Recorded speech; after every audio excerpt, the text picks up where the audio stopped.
ये जिल्लत है। हाबील ने जवाब दिया कि अल्लाह ताला सिर्फ डरने वालों की कुर्बानी कबूल फरमाता है। अब अगर तेरी कुर्बानी कबूल ना हुई तो ये खुद तेरे अफाल का नतीजा है, इसमें मेरा क्या कसूर है?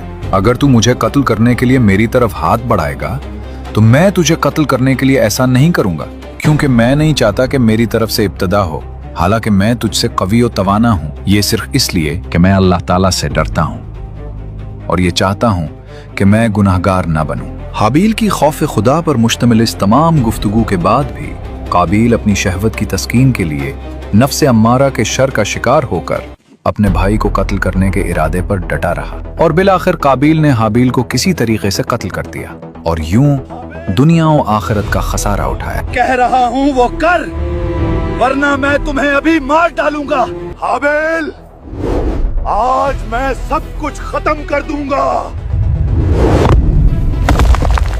ये तुम्हारी किस्मत थी।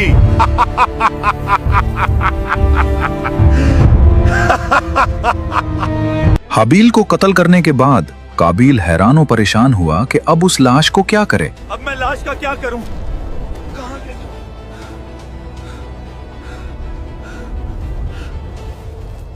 क्योंकि उस वक्त तक कोई इंसान मरा ही ना था। चुनाचे एक वक्त तक वो लाश को पुश्त पर लादे फिरता रहा। फिर जब उसे लाश छुपाने का कोई तरीका ना आया तो अल्लाह ताला ने इंसानों की तदफीन का तरीका सिखाने के लिए एक कव्वा भेजा। चुनाचा यूं हुआ कि दो कव्वे आपस में लड़े, उनमें से एक ने दूसरे को मार डाला। फिर जिंदा कव्वे ने अपनी चोंच और पंजों से जमीन करीद कर गड्ढा खोदा, उसमें मरे हुए कव्वे को डालकर मिट्टी से दबा दिया। कव्वे का वाकया देखकर काबील को शर्म आई कि मुझे इस कव्वे जितनी भी समझ ना आई कि अपने भाई की लाश छुपा लेता। फिर काबील ने भी जमीन खोदकर हाबील की लाश को दफन कर दिया।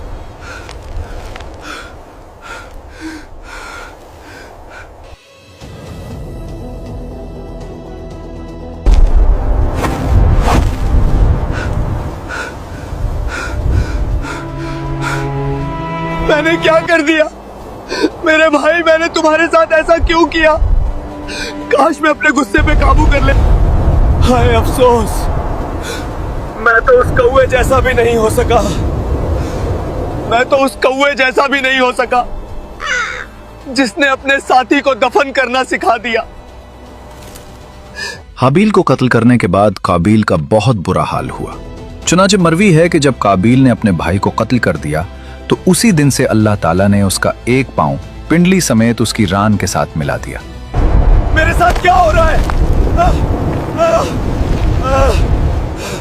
क्यों मेरी टांग ऐसा कर रही है?